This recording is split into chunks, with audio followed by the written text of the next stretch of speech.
You're listening to the Author Inside You podcast, a weekly podcast designed to motivate you to finish writing a book, choose a publisher, and have your work build an audience. Keep listening if you're looking to get propelled into the next chapter of your life. And now, it's the Author Inside You podcast with your host, Leah and Matt Rafferty. Hello, and welcome to the Author Inside You podcast. I'm Matt Rafferty. And I'm Leah Rafferty. Joining us today is Joel Hawbaker, author of Inverted Leadership, Lead Others Better by Forgetting About Yourself.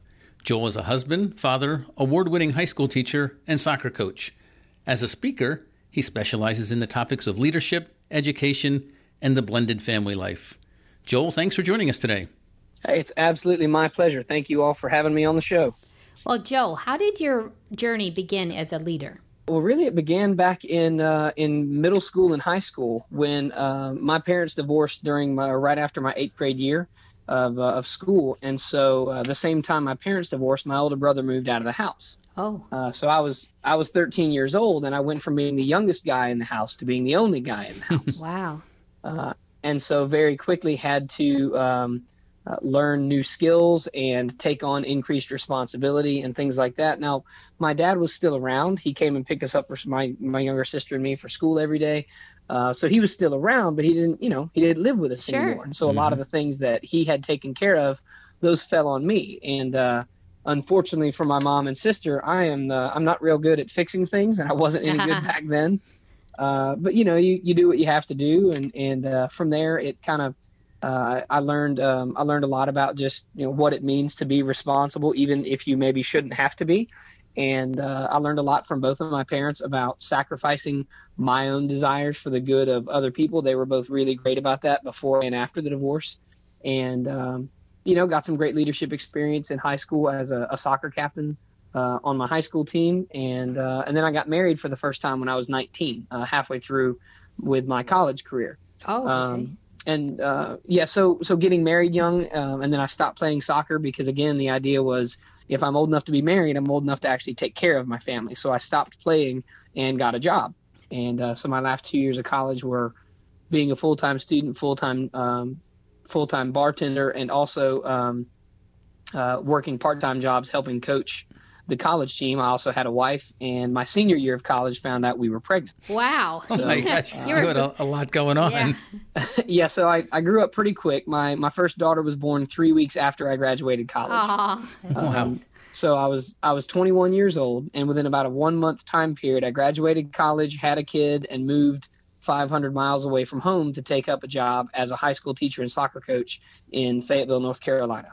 Wow. And so ever since then, I've been teaching, I've been coaching.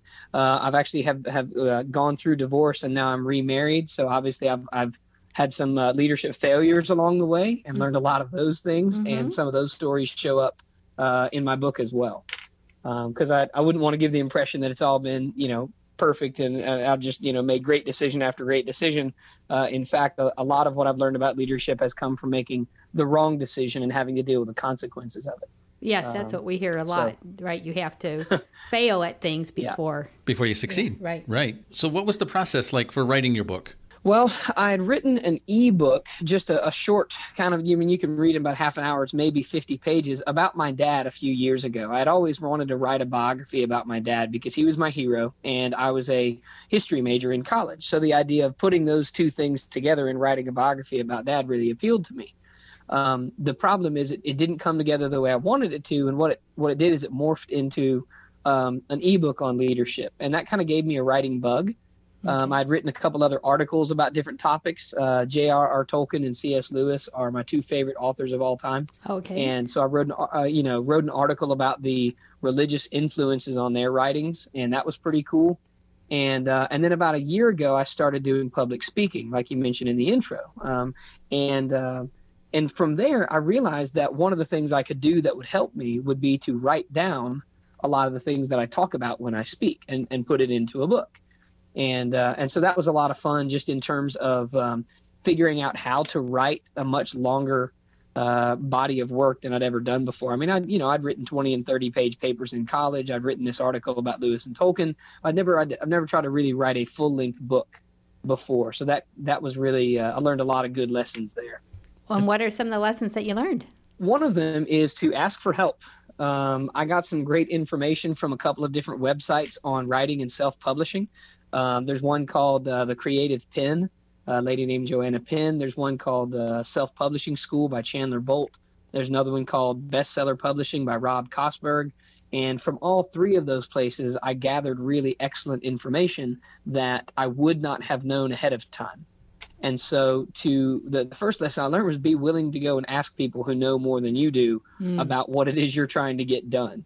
And that's just, it seems like a basic thing, but especially adults who are used to being in positions of leadership or authority, a lot of times we think we have to have all the answers, and it causes us to be hesitant about going out and finding information by asking other people. Sure, it's intimidating.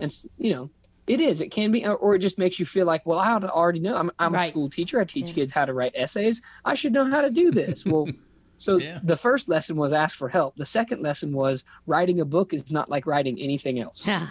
It's not like writing a blog post. It's not like writing an essay. It's not like writing a term paper. It's not like writing an article. It's a different animal. And so I had to change some of my writing habits in order to figure out how to best put it together in a book format. And that was really good to learn as well. For people who are already writing but maybe haven't written the book, I would encourage them, it's a little bit of a different skill set, but it's really excellent to learn because it's made all of my other writing better. So what are one or two things that are different from writing a 30-page paper than writing, a 12-chapter book? So I would say one of the big things is that in a 30-page paper, what I'm really trying to do is simply support my thesis and do so in a succinct manner, but also explain why I believe what I believe. In a book, it's the same idea, but you have a lot more space. And so it does a couple things for you. It allows you to go into more detail. And two, it allows you to give more illustrations to make your point. And I actually found that very liberating because my students will tell you I'm pretty good at talking. If anything, sometimes I give too many illustrations to support a point, and sometimes the point even may get lost in the illustrations in my classes. And I have to go back to it and be like, oh, yeah, sorry, here was the point of that story that I just shared. As a teacher and as a soccer coach and as a leader, you decided to start offering yourself as a public speaker to churches and organizations. Correct. And how did you go about doing that? And I assume that's what led to writing the book. It is. That's correct. And one of the things that helped lead to it is that I've always enjoyed being in front of people. If you ask my mom, she'll tell you I was a ham when I was a kid. If you ask my older brother, he'll tell you I was that annoying kid who always wanted to hog the spotlight. And as a high school teacher, like this is what I do every day. Is I talk with kids and I try to interest them in the material. Like one of the chapters of the book is called Selling History to High School Kids. And the point of it is, unless you can get people to believe that what you are telling them has value, they're not going to pay attention. And, for most people, history is the most boring class they take in all of high school. And I believe that's because it's taught poorly. They hand out worksheets, they make you memorize names and dates that any idiot could look up on an iPhone, and nobody cares. And so that means my job is to get people to care, to get them to see the relevance and the applicability of learning about all these old dead people.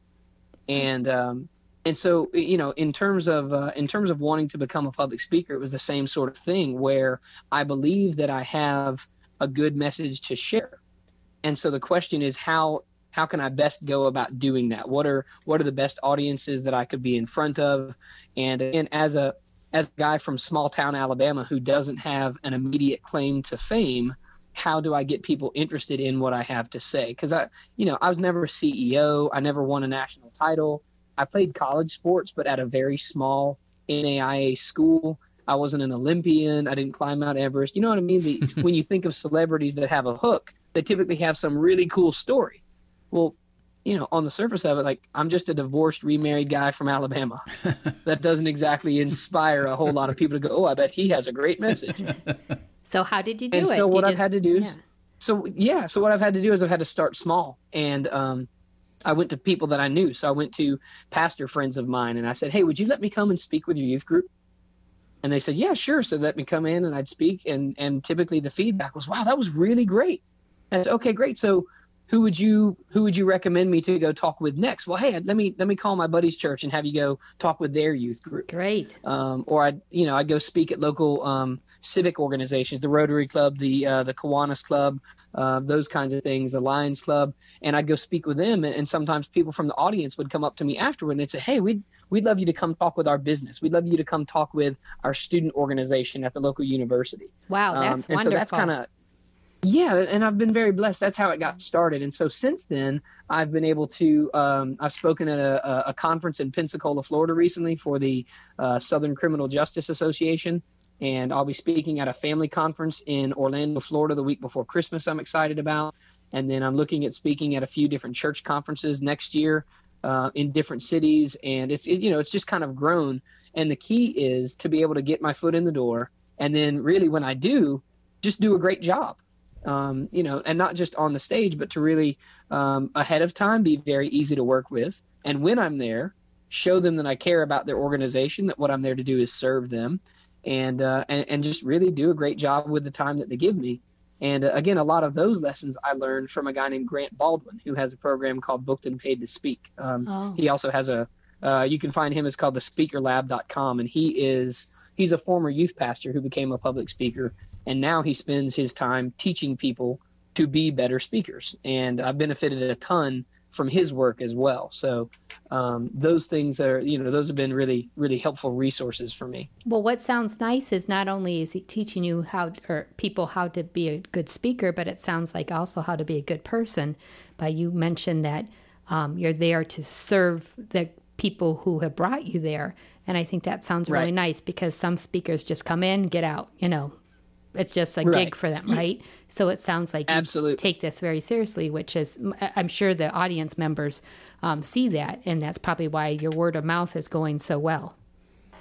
Yeah, I hope so, and that is definitely. It's funny that you phrased it that way. The idea of trying to become not just a good speaker, but a better person, because that's what I teach about in my leadership talks. Is that my job as a parent is not just to create a good kid; it's to create a good kid who will grow into a good functioning adult person.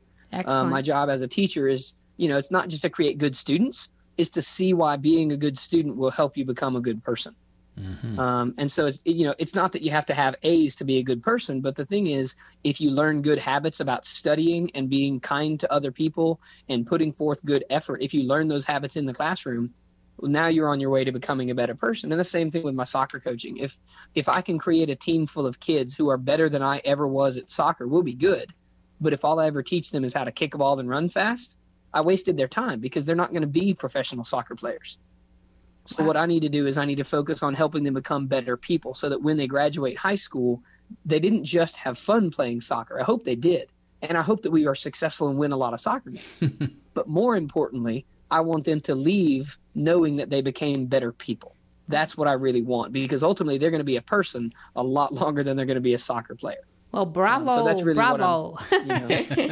Very nice. Yeah, so that's what I'm interested in. Yeah, because a lot of people, this is way off subject, but a lot of people seem to think their children are going to be that professional athlete.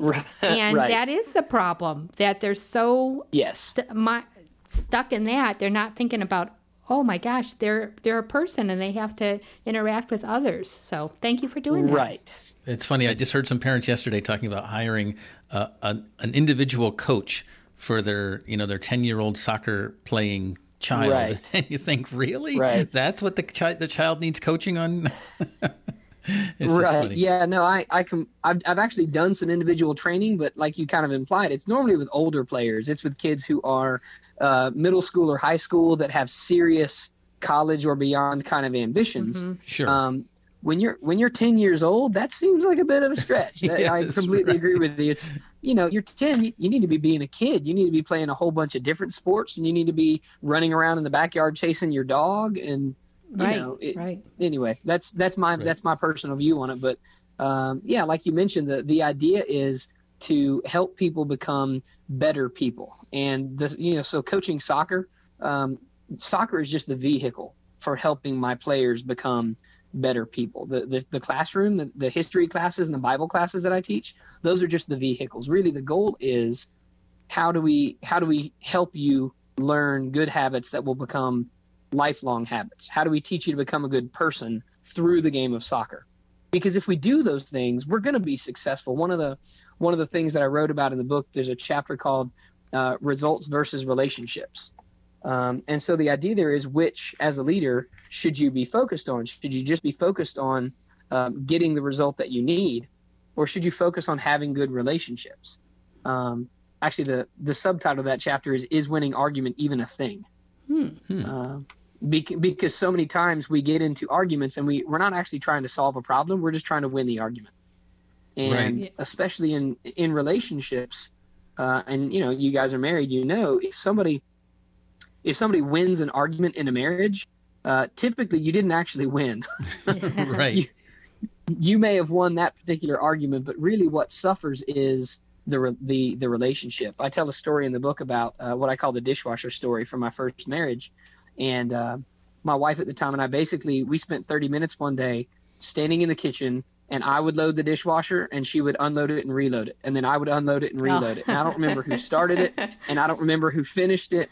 What I know is that day our relationship lost because I, as the husband, my job should have been to just step back and say, again, I'm a pretty outspoken Christian, so I believe that the Bible teaches my job as the husband is to sacrifice my desires in order to honor my wife. So what I should have said was, honey, if you'd like the dishwasher loaded this way, we will load it that way.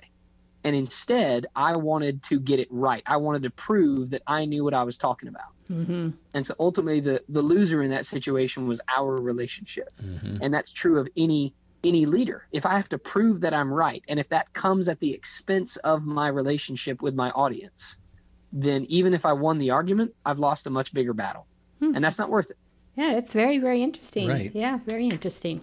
So after you wrote the book, what was the next step? Actually, I knew from the get-go that I was going to self-publish the book. And the reason for that was twofold. One was because I honestly didn't have it wasn't that I didn't have the know-how to try to find a publisher. It was more that I didn't want to go through anywhere from 3 to 6 to 12 months of rejections to try to find one publisher that might be interested. Right. I really wanted to go ahead and get it out into the world, even if that meant doing it myself. So the actual writing process is funny. I actually did most of the writing in the car. Oh. And that was one of the ideas I got from the self-publishing school. What I would do is I would map out the chapter that I wanted to go through, and I'd write it out as an outline on a 3x5 card.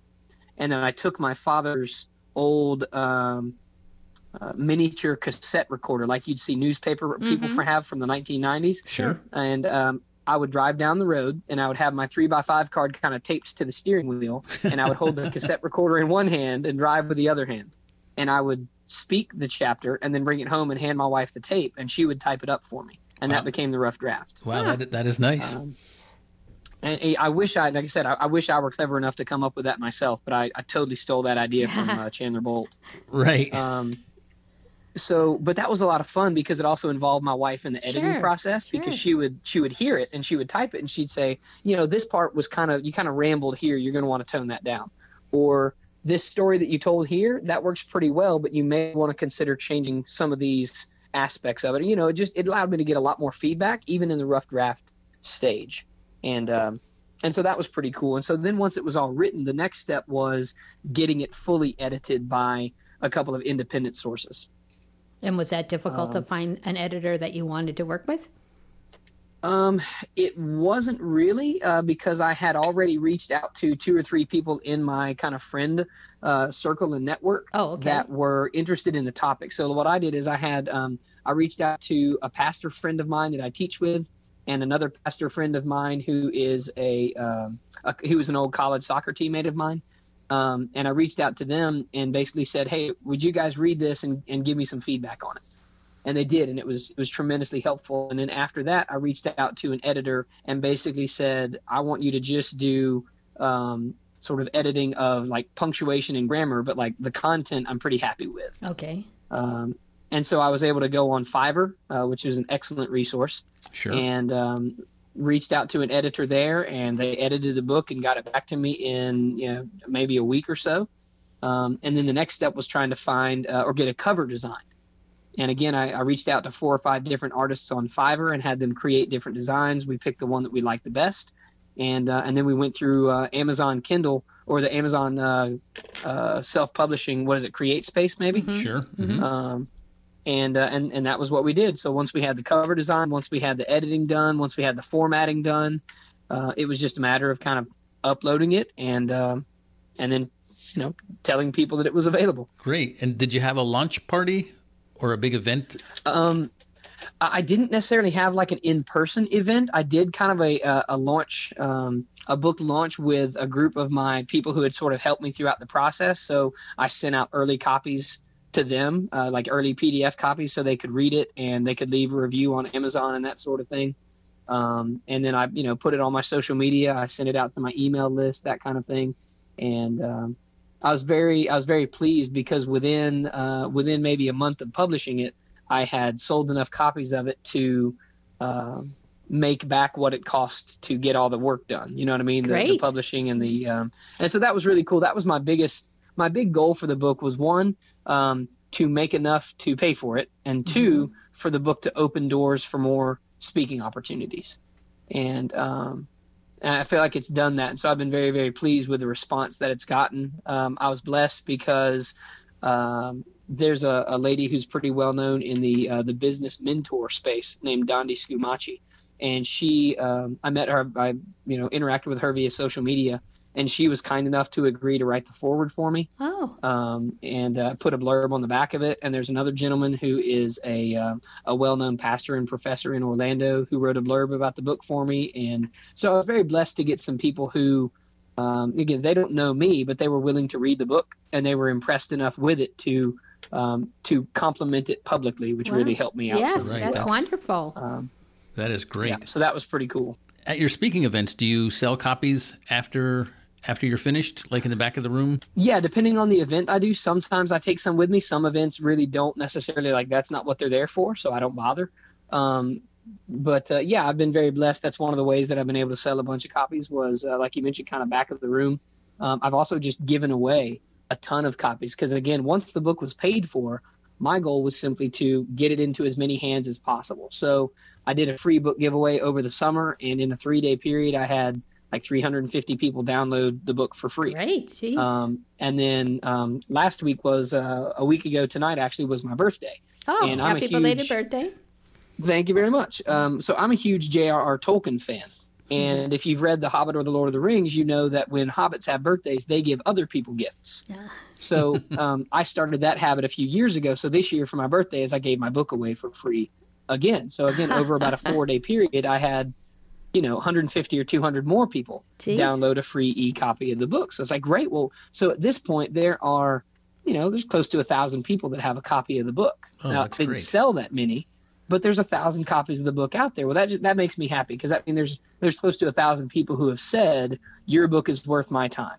Yeah. Well, that's very humbling. That's very honoring. I really appreciate that. So again, my goal is just to get it into as many hands as possible for anybody who's interested. And if that means that I give it away, great. If that means that people want to buy it, great. I'm never going to complain about that either.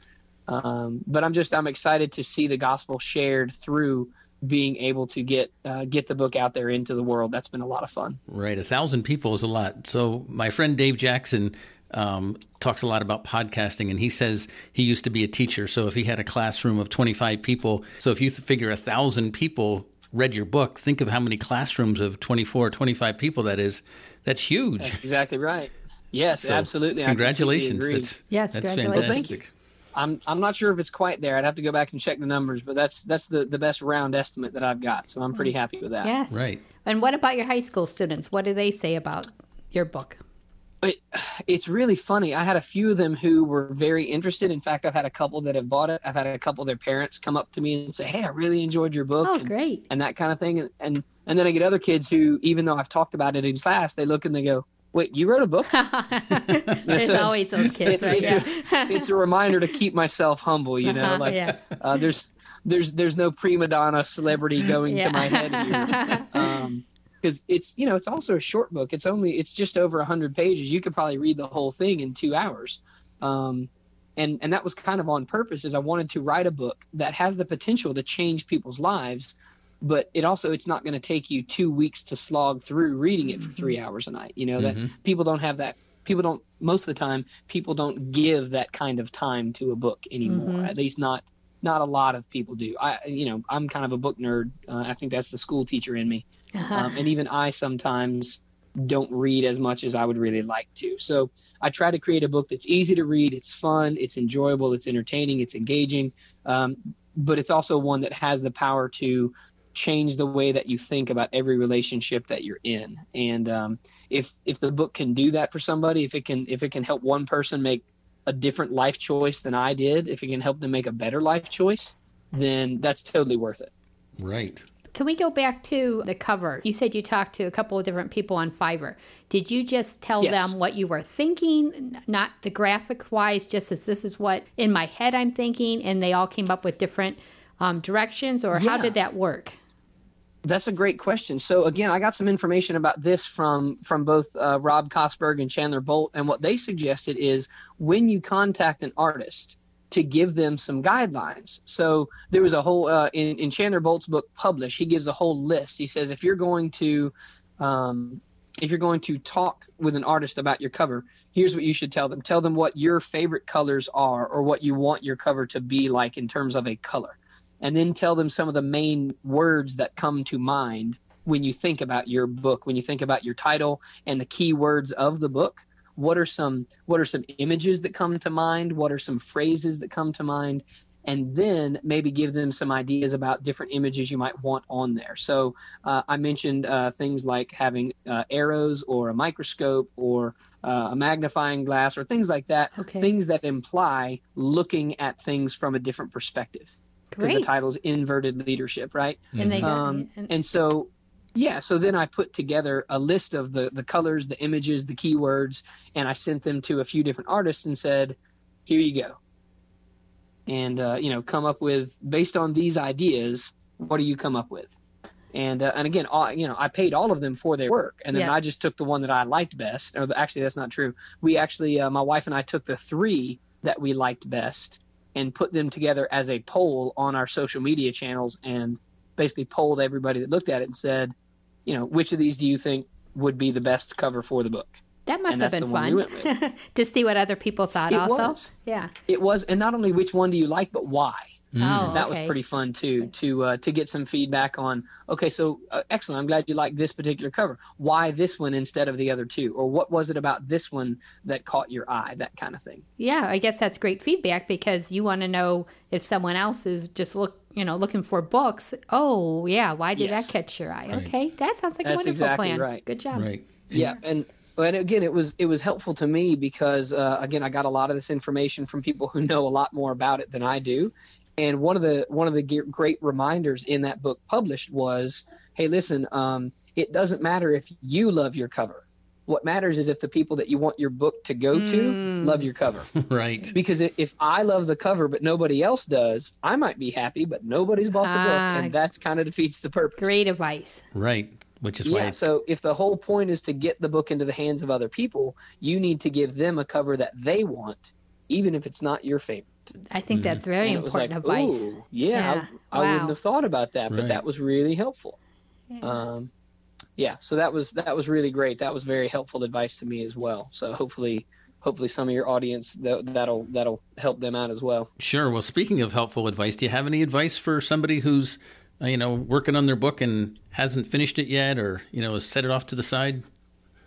Absolutely. I would say a couple things. The first question I would say is to ask yourself, how badly do I really want to complete this book?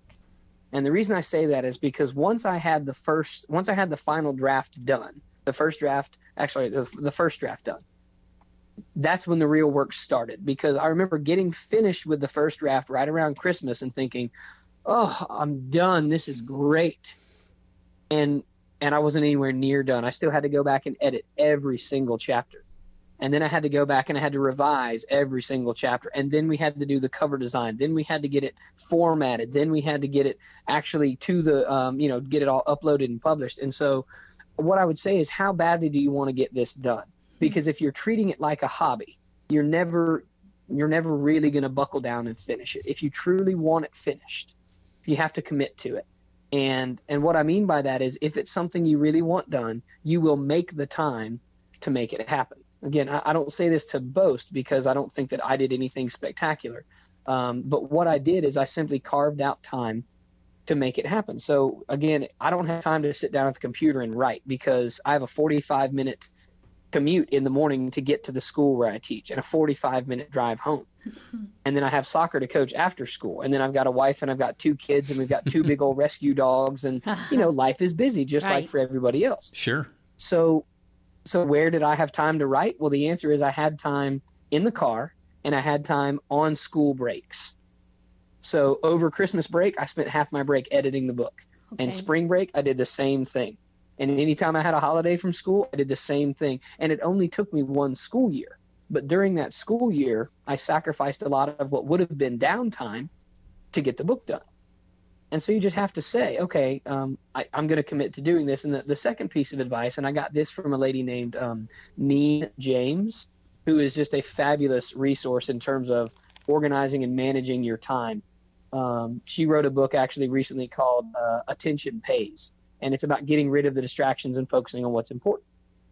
And here's the single best piece of advice she said. She said, give yourself a deadline and make it public. Yeah, probably. And the reason is because, because once you've told people that you're going to get it done by a certain date, guess what? People are going to ask, how's it coming? How's it coming? How's it coming? And if nothing else, it's a little bit of adult peer pressure to get your book done. Because you don't want to tell them, well, I pushed back the date and I'm just not sure.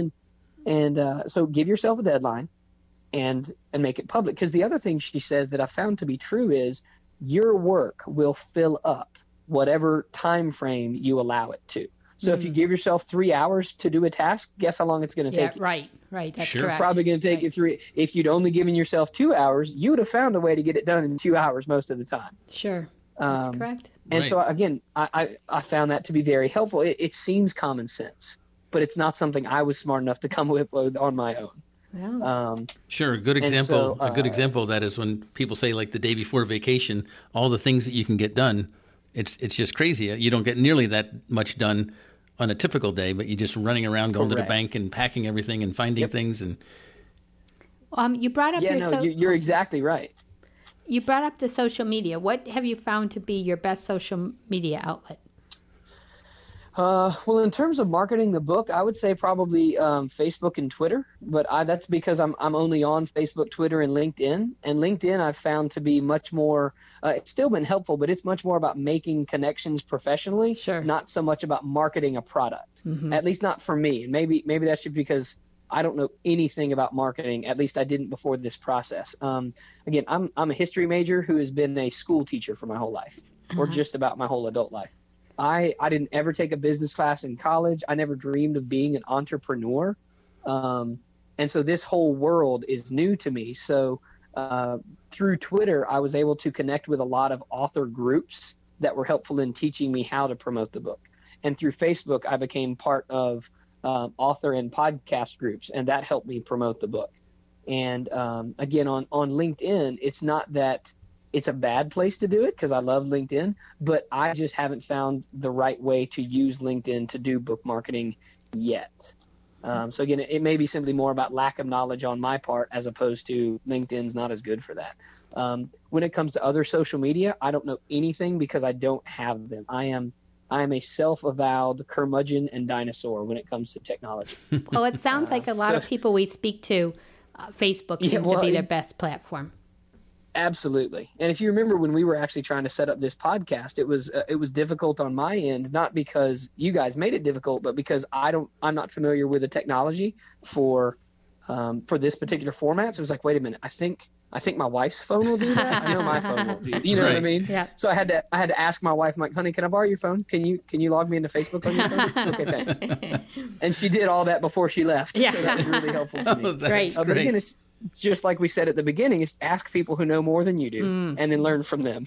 Right. And so when it comes to book marketing, I would tell people, get online and ask, where can I go to find information about book marketing? Because there are lots of great resources out there that will teach you about it. Again, the self-publishing school, the bestseller publishing, part of the way that they are so successful, they tell you this. The thing is, if you have the best book in the world, but nobody hears about it, nobody's going to buy it. Sure. And so a lot of the success of the book comes down to the marketing. It comes down to the launch, and that means building a launch team and getting people that are excited about the book that agree to help you publicize it very early on. So I had 10 or 12 people that the day the book came out, and for about a week leading up to it, they posted on their Facebook pages and their Twitter things, and they helped me get the word out to a lot more people than I would have on my own. Wow, that's very nice. Yeah, Great. that's nice. How did you convince them to do that? Well, so a couple things. One is I just asked very nicely, and I used some of the social capital that I'd built up with some of them. And what I mean by that is a lot of the people that help me are parents of kids that I've taught or coached. Okay. And so it was a little bit of, hey, listen, I really appreciate the fact that you've given me the privilege of teaching your kids and coaching them. Would you be willing to do me one more favor? Great. That kind of thing. But also, I sent them an advanced copy of the book. Like I sent them a PDF copy of it, and I said, if you guys would like a paperback, let me know when the paper book comes out. I'll send you a signed copy of that.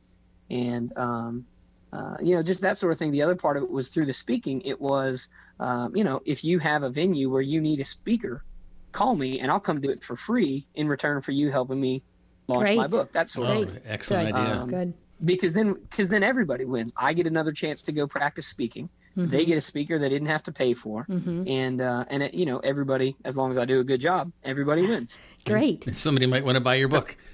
Exactly, and maybe there's somebody in the audience who says, "Oh, hey, that actually sounds really interesting." I was actually on a podcast interview yesterday with a gentleman from Scotland, and he was very honest. It was great. We got done with the interview, and he said, "So I checked out your website and I looked at your book, and it looked interesting. And then I spoke with you in the podcast, and by the time we were done talking, I thought, okay, now I need to buy a copy of his book." Ah, that's cool. And I thought, okay, well, that's a double-edged sword. What that means is, one, the way that I have it marketed on my website right now is enough to catch your attention, but not enough to convince you to buy it. So that means I need to tweak something. But it also means that if I get a chance to actually be in front of people, now I have a much better chance of convincing them that the book is worth their investment.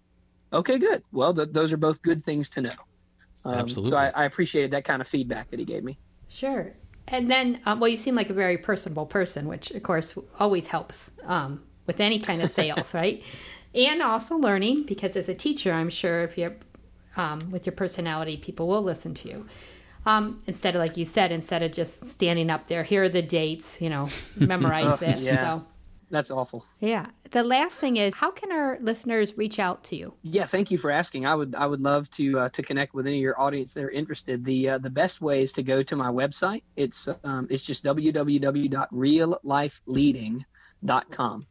Reallifeleading.com. You can also find me on Facebook at facebook.com/reallifeleading, or you can find me by my name, Joel W. Hawbaker, on Facebook and on LinkedIn. You can find me on Twitter at Real Life Leading. So any of those places, if you come and sign up on my website, send everybody that signs up for the email list a free copy of my first ebook, the one I mentioned earlier about my dad. Mm-hmm. And then those people are also the first one to find out about when the book's going to be available for free or where I'm speaking next. I send out weekly blog posts about leadership and things like that. And so yeah, those are the best ways to get in touch with me. And like I said, I'd love to hear from your audience. If I can do anything for anybody, let me know. Great, and we'll have that in the show notes, right, Matt? Thank you very much for the kind words. I've been very blessed to get to do things that I love. I love teaching and coaching. I love speaking and writing, and I think that helps in terms of being personable. It's ironic because I think I am the world's worst salesman unless it comes to something that I really love. And that's the thing is I'm passionate about history. I'm passionate about helping other people become better people. The way that I define leadership is the art of the art of positively influencing the people around you to help them become better versions of themselves. Great. And that's something I love to get to do. So I appreciate the opportunity to do this on your show. I love to get to do that in front of audiences. And so I'm very grateful to have been on here. Thank you guys for having me. Oh, well, sure, Joel. Yeah, it was great pleasure. talking to you. Yeah, it's very nice talking to you, and we're thankful that you took the time to speak with us. No, thank you very much. It's absolutely been my pleasure. And like I said, if I can do anything for you guys or for your audience, shoot me an email, let me know. I'll be glad to help out. Hey, Matt, I hear you're speaking at the DC Podfest. That's right. On November 10th, I'm going to be in Washington, D.C., and I'm going to be speaking about how to create a TV commercial for your podcast. But if you're interested in learning anything about podcasting, it's my suggestion you come by the DC Podfest November 9th and 10th in Washington, D.C. We'll see you there. Well, thank you for listening to the Author Inside You podcast. And until next time, right on. Thank you for listening to the Author Inside You podcast with your host, Leah and Matt Rafferty.